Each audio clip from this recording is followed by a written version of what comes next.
In this installment, we're going to be going over Thursday night football matchup on DraftKings between the Las Vegas Raiders and the Los Angeles Rams. Let's get into it.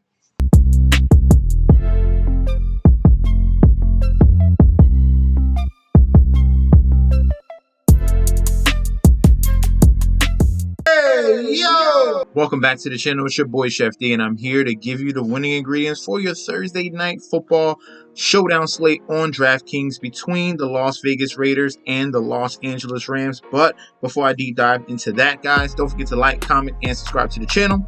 Make sure you're following me on Instagram and Twitter at MetsNetShetsD. Don't forget about that TikTok at Chef_D91. And don't forget about the Patreon. Don't forget about the Patreon because we are putting up crazy bets here. We got this is from Thursday and Friday prior. Well, Thursday and then the other day prior. Buccaneers we had on the money line. That was a boost. We had Buccaneers yet again. Tried to match that money line there. For yesterday, Cleveland Cavaliers, Pistons. I loved in that game. And the Pistons wind up winning in a blowout winner against the Miami Heat. Cavaliers came through easy with all the public on the LA Lakers. And then we had all three of these teams put together. Cavs plus 7.5 on Pistons and plus 4.5 on the Mavericks. Mavericks wind up outright winning that game. Cavaliers money line yes again. And Duke to finish off the night. They were the last game of the night, and this is the number one team in the country right now. That was pretty simple. So, guys, sign up for the Patreon if you want winning bets. All right, you guys got to sign up, and I'll be posting winning bets daily, and definitely, especially for football. That's what we're geared towards right now. And then we'll get fully into basketball once the NFL season ceases. All right. Before we get into the El Capitans, we gotta go over the injury report here for the Los Angeles Rams. Obviously, Aaron Donald, he's going to be out for, I don't know how long, probably for the rest of the season because this team is not in playoff contention this year. Other guys that you need to worry about, David Long Jr., he played last week. We're going to wait on news for him. Maybe he gets a limited or full practice on Wednesday. He's going to be a factor. Terrell Lewis, we have to wait on news for him as well. Higbee, Brian Allen, and Netsky, all those guys were rested. They're probably going to play for Thursday. All right, so nothing alarming, but definitely have to wait for final news coming in on Thursday. Now, for the Las Vegas Raiders, up top here, we're going to be looking at Andrew Billings. He's currently a DNP. We're going to wait on news for him on Thursday. No one's clearly out right now. Everyone is a wait and see. Rocky Sin is going to be a big in and out. That cornerback, that's going to be a key factor here if he's going to be able to play in this game. So we're going to have to be on pins and needles, and we're going to make final adjustments. If you're on my Patreon, I'll lean towards certain players once we get the full injury report on Thursday. Okay, so if you're in the Patreon, you're going to get certain leans here and there to specific players depending on who's in or who's out. All right, so let's get into the captains.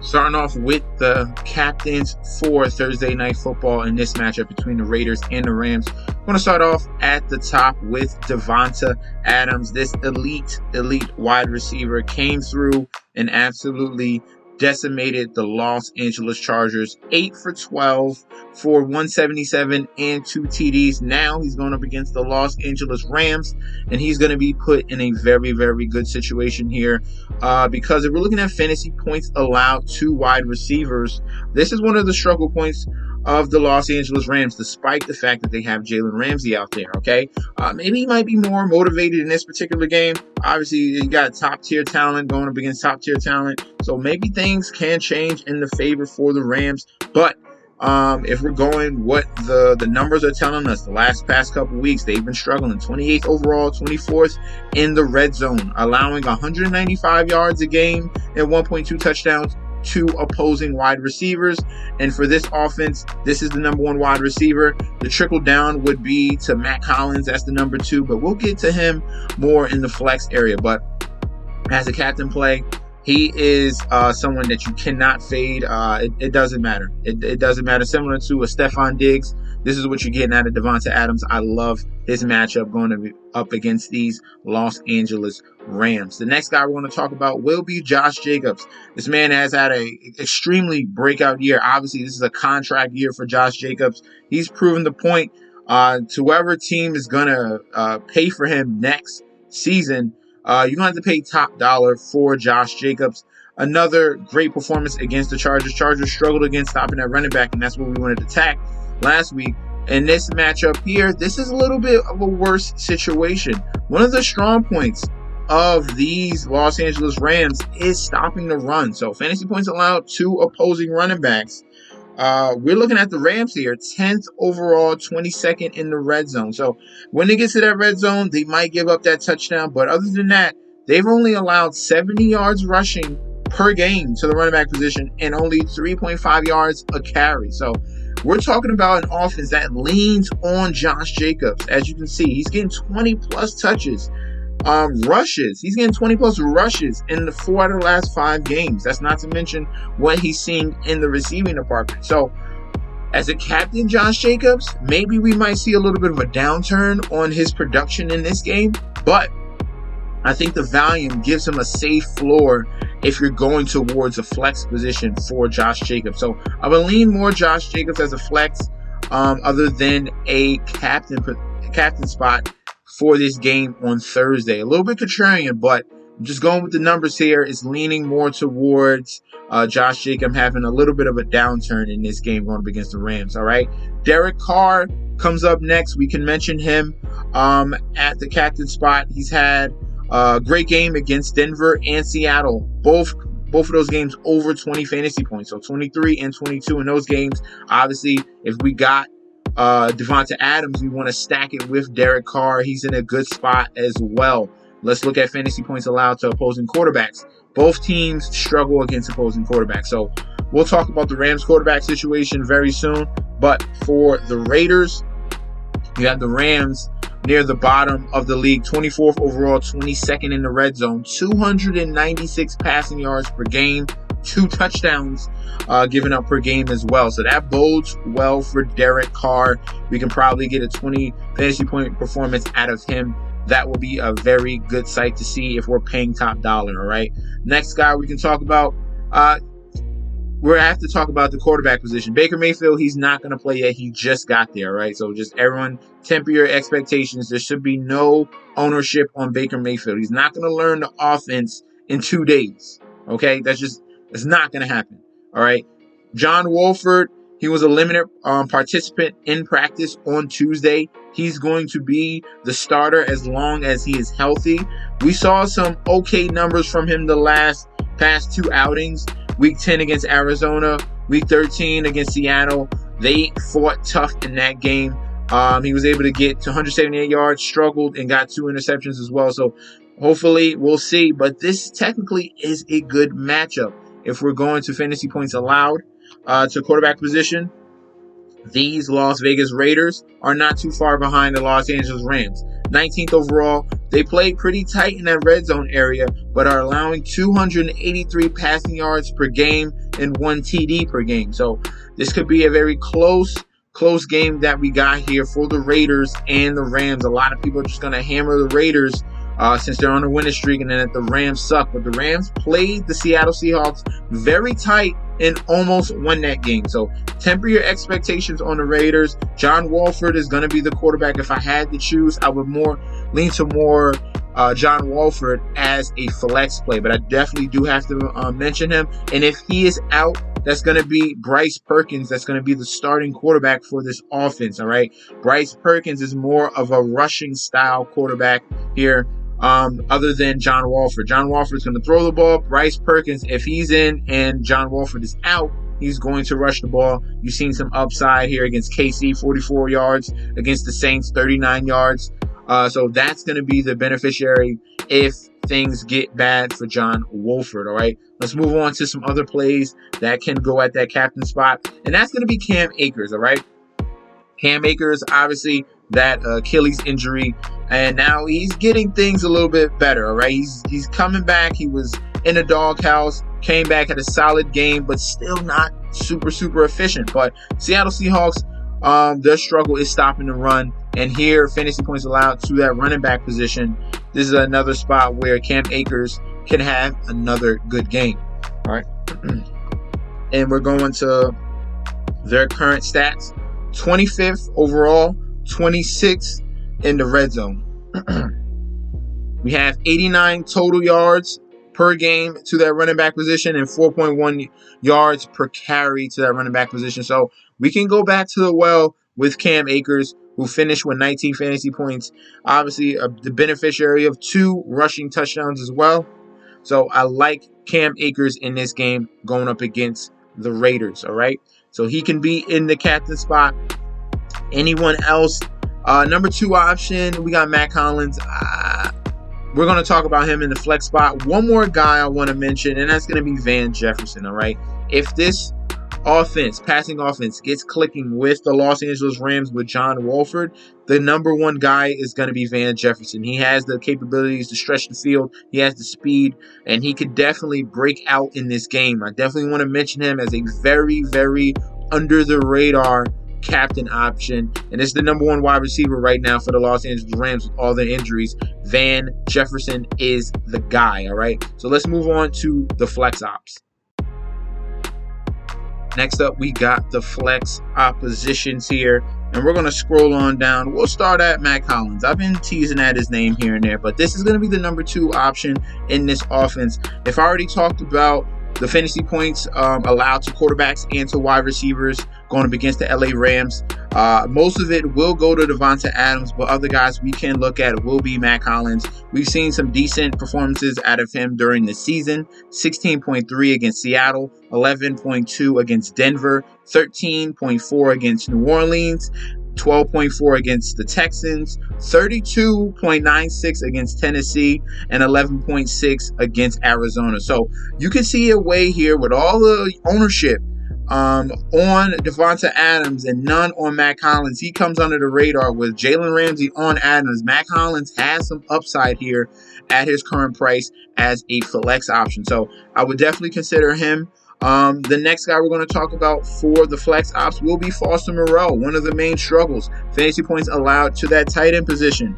If we go scroll over here, checking out these tight ends, these Los Angeles Rams are near the bottom here, second to last, 31st overall, 29th in the red zone, 6 catches, 65.2 yards, and almost a touchdown a game to opposing tight ends. That's going to be Foster Moreau. Now, he has a little bit of a seesaw type of game log that we're seeing right here. 5.4 against Jacksonville, then 13 against the Colts, then another bad game, 4.3 against Denver, then a good game against Seattle, 12.3, then another bad game against the Chargers, 4.2.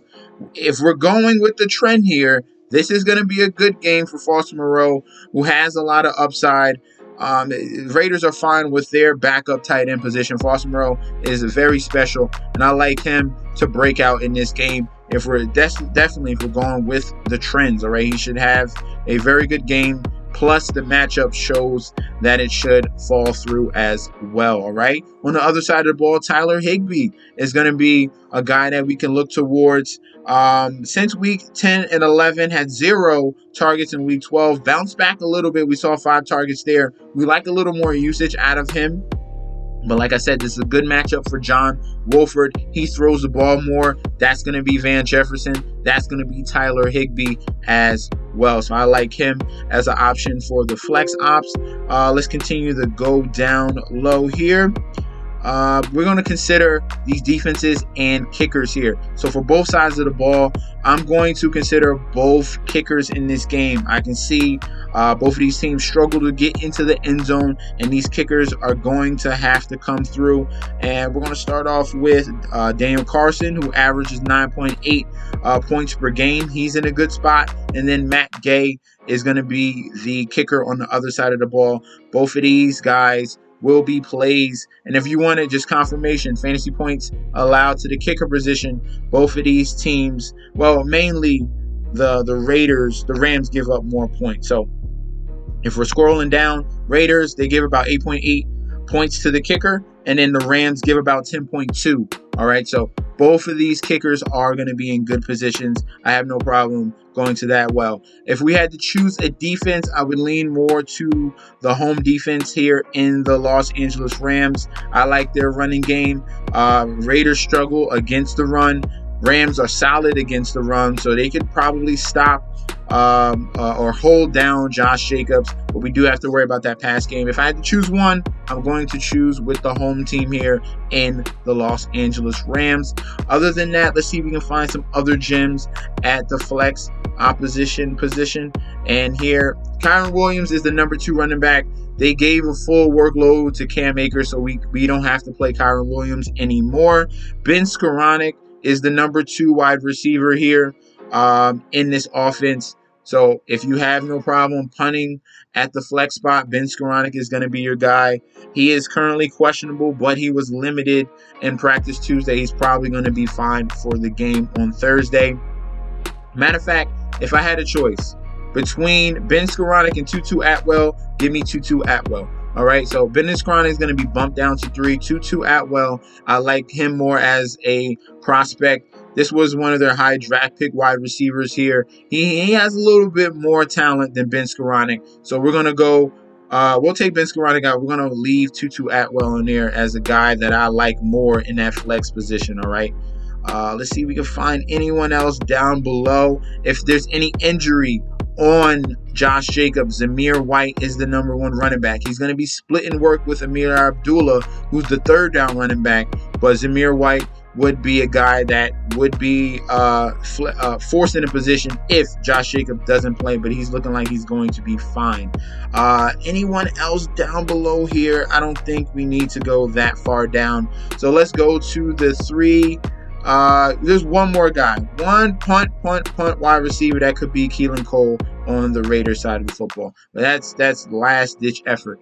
So let's go with the 3 guys we're going to key in all of our lineups. Number 1 will be Cam Akers on the Rams side of the ball. If they have any chance of winning this game, it's going to be on the back of Cam Akers bouncing back in the second half of the season. Number 2 will be Devonta Adams. Yes, he does have to deal with Jalen Ramsey, but what the Rams are giving up in that passing department, he looks like someone that should be set up very nicely yet again. This is a top tier talent at the wide receiver position. And then number 3 guy I'm going to look towards will be Foster Moreau. Yes, this is going to be a very ugly slate here. We got the Rams we're talking about, and we got the unreliable Raiders. I like Foster Moreau to bounce back. As you can see, he has a lot of up and down games, but it's looking like it's going to be another up game for him. And this is the 2nd worst ranked defense against opposing tight ends. Give me Foster Moreau in this game. So we're going to lock in these 3 guys in each and every one of our lineups and then build around these guys for the rest of our lineups. Please don't forget to like, comment, and subscribe to the channel. Make sure you follow me on Instagram and Twitter at MetsNetHD, and I'll be back with another video very soon, all right? Peace out, guys.